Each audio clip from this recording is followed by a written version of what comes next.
मेरे प्यारे brothers and sisters, तो आपका स्वागत है मेरे यूट्यूब चैनल में। आज हम नया टॉपिक लेकर के आए हैं जिसमें हम बोन मैरो का एमसीक्यू करेंगे। इसमें बहुत ज़्यादा इंपॉर्टेंट क्वेश्चन है जो कि पिछले पेपर में आए हुए हैं, प्रीवियस क्वेश्चंस हैं, तो इसको ज़रूर सॉल्व करिएगा। तो फिर चलिए स्टार्ट करते हैं बिना देरी किए हुए। Which type of bone marrow is primarily responsible for the production of blood cells. रक्त कोशिकाओं के उत्पादन के लिए मुख्य रूप से कौन सी बोन मैरो जिम्मेदार होती है। जो ब्लड सेल्स होती हैं इनको प्रोड्यूस करने के लिए, प्रोडक्शन के लिए कौन सी बोन मैरो रिस्पॉन्सिबल होती है। तो सबसे पहला ऑप्शन है येलो बोन मैरो, दूसरा है रेड बोन मैरो, तीसरा है वाइट बोन मैरो और चौथा है ब्लू बोन मैरो। इसका आंसर होगा रेड बोन मैरो। जो रेड, जैसे कि इस इमेज में दिखाया गया है रेड बोन मैरो, जैसे कि इस इमेज में दिखाया गया है रेड बोन मैरो को, और यही red bone marrow blood cells का प्रोडक्शन करती है। दूसरा क्वेश्चन है which disease is associated with abnormal bone marrow functions. कौन सा रोग असामान्य बोन मैरो के कार्य से संबंधित है। पहला ऑप्शन है डायबिटीज, दूसरा ऑप्शन है ल्यूकेमिया और तीसरा है अर्थराइटिस और चौथा है हाइपरटेंशन। तो इसका आंसर होगा ल्यूकेमिया। फिर तीसरा क्वेश्चन है what is the primary function of yellow bone marrow. जो येलो बोन मैरो है इसका फंक्शन क्या है, इसका प्राइमरी फंक्शन क्या है। तो पीले बोन मैरो का मुख्य कार्य होता है, पहला ऑप्शन है प्रोडक्शन ऑफ रेड सेल्स, फिर है दूसरा स्टोरेज ऑफ फैट्स, तीसरा है production of white blood cells और चौथा है स्टोरेज ऑफ कैल्शियम। जो येलो बोन मैरो होती है इसका मुख्य कार्य क्या होता है। जैसे कि इसमें जो आप देख रहे होंगे, जो येलो बोन मैरो है इसका पीला कलर से जो दिख रहा है वो है येलो बोन मैरो और जस्ट उसी के ऊपर है रेड बोन मैरो। तो जो येलो बोन मैरो होती है इसका प्राइमरी फंक्शन क्या होता है उसको बताना है। तो इसका प्राइमरी फंक्शन होता है स्टोरेज ऑफ फैट्स। जो येलो बोन मैरो होती है इसका प्राइमरी फंक्शन होता है स्टोरेज ऑफ फैट्स, वसा का संग्रहण। फिर चौथा क्वेश्चन है where is bone marrow primarily located in the human body. मानव शरीर में बोन मैरो मुख्य रूप से कहाँ स्थित होती है। जो बोन मैरो होती है ये ह्यूमन बॉडी में कहाँ पर प्रेजेंट होती है। In the brain, in the heart, in the bones, in the liver. तो इसका आंसर होगा in the bones. Bone marrow होती है यह हड्डियों के अंदर प्रेजेंट होती है।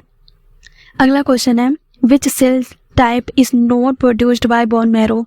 बोन मैरो द्वारा निम्नलिखित में से कौन सी कोशिका उत्पन्न नहीं होती है। जो बोन मैरो होती है इसके द्वारा कौन सी सेल्स नहीं प्रोड्यूस होती हैं, उनका प्रोड्यूस नहीं करती, प्रोडक्शन नहीं होता है। Red blood cells, neurons, white blood cells और प्लेटलेट्स। इसका आंसर होगा न्यूरॉन्स। बोन मैरो के द्वारा न्यूरॉन्स का प्रोडक्शन नहीं किया जाता है। फिर है अगला question which diagnostic test is used to examine bone marrow. Bone marrow की जांच के लिए कौन सा परीक्षण उपयोग किया जाता है। बोन मैरो की जांच के लिए कौन सा टेस्ट किया जाता है। X-ray, MRI, bone marrow biopsy, CT scan. Bone marrow biopsy इसका आंसर होगा, यानी कि बोन मैरो की जांच के लिए बोन मैरो बायोप्सी की जाती है। फिर है अगला question which of the following components is stored in yellow bone marrow. निम्नलिखित में से कौन सा कंपोनेंट्स येलो बोन मैरो में संग्रहित होता है। यानी कि जो ऑप्शन है इसमें से आपको बताना है कि निम्नलिखित में से कौन सा कंपोनेंट्स पीले बोन मैरो में संग्रहित होता है, स्टोर होता है। Proteins, fats, carbohydrates, minerals. इसका आंसर होगा फैट्स। जो येलो बोन मैरो होती है उसमें फैट स्टोर होता है। फिर अगला क्वेश्चन है which vitamin is essential for the proper functioning of bone marrow. Bone marrow को सही कार्य के लिए कौन सा विटामिन आवश्यक होता है। जो बोन मैरो होती है इसे सही से वर्क करने के लिए कौन से विटामिन की सबसे ज़्यादा आवश्यकता पड़ती है। तो सबसे पहले विटामिन सी, फिर विटामिन डी, फिर विटामिन ए, फिर विटामिन 12। तो इसका आंसर होगा विटामिन B12। बोन मैरो को विटामिन B12 की आवश्यकता सबसे ज़्यादा पड़ती है। फिर अगला क्वेश्चन है in which part of the bone marrow is bone marrow primarily found. हड्डी के कौन सा भाग मुख्य रूप से बोन मैरो से युक्त होता है। Epiphysis, diaphysis, metaphysis, periosteum. इसका आंसर होगा डायफाइसिस। फिर अगला क्वेश्चन है अगला क्वेश्चन है, what condition occurs to the failure of bone marrow to produce sufficient blood cells. Bone marrow के पर्याप्त रक्त कोशिकाओं को न उत्पन्न कर पाने के कारण कौन सी स्थिति उत्पन्न होती है। जो बोन मैरो है ये पर्याप्त मात्रा में जब ब्लड सेल्स नहीं प्रोड्यूस करती है तो कौन सी स्थिति उत्पन्न होती है। एनीमिया,